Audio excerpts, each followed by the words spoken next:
Magandang gabi po mga minamahal kong kababayan. Ako'y nais magbigay ng isang statement tungkol sa mga pangyayari sa Senado ngayong gabing ito. Mga 2 oras kalahati ko na minomonitor ang sitwasyon. At nung una kong nabalitaan na naputukan, ay ang una kong tinawagan ay si Sec. John Vic Remulla ng DILG. At tinanong ko, magpa-report ka sa mga pulis na nandun na kung may nangyari, kung meron silang ginawa. At tapos ang sunod na tawag ko naman ay sa NBI. At tinanong ko sa mga NBI at kay Director Matibag, kayo ba ay pumasok sa Senado? Sabi niya, wala kang instruction. Ang sabi sa akin, wala kang instruction, sir. Kaya ba't namin gagawin yun?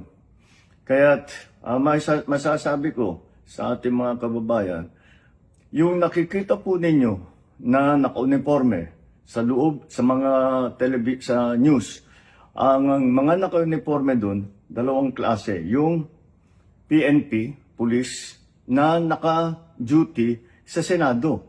Nandoon sila para bantayan ng Senado, para mag-crowd control, para mag-secure ang Senado. Yung isa pang may hawak na naka-uniforme ay yung Marines, may Marine Detachment na nandun talaga sa Senado, tiga dun sila. Ang pagtrabaho din nila is secure ang Senado at magbigay ng yung nakikita ninyong honor guard. Yan lang ang sundalo o pulis na nasa loob, tiga doon ang nandun. Yung isa pang nakita ninyong grupo na kasibilyan, at may hawak ng mga mahaba, mga usayon, yun naman sa Sergeant at Arms ng Senado. So lahat ng nakikita ninyong naka-uniforme o naka-armado ay nandun, ay tiga doon. Nandun sila talaga, doon sila nagjo-duty.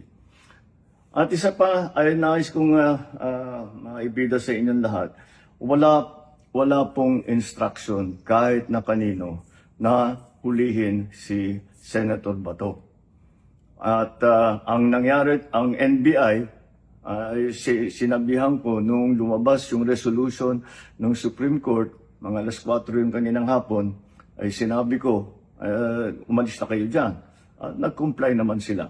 Kaya nung kausap ko si Director Matibag, sabi niya walang NBI doon, nandito lahat kami sa opisina. At ayun po, ay dahil kong mapaalam na sa lahat ng ating mga kababayan, itong pangyayari na ito, ay tayo maging kalma lang po.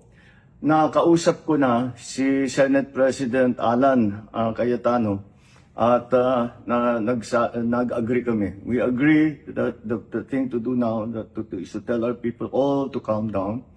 And we will get to the bottom of this. Alamin natin kung sino ang gumawa nitong gulo na ito. Ito ba ay talagang nagka-inkwentro lang? O ito ba ay may kasama sa mga distab? O nagsusimula ng gulo?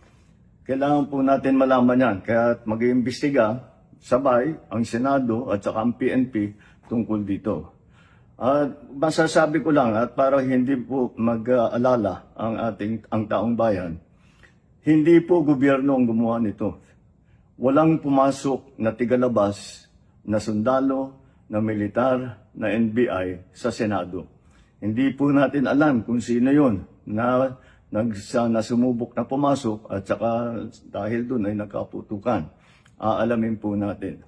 At kinukuha po natin, kinukulikta natin ngayon lahat ng ebidensya na nandiyan. Maraming salamat po. Kalma lang po. Asahan ninyo yung gobyerno po ninyo. Hindi gagawin ito.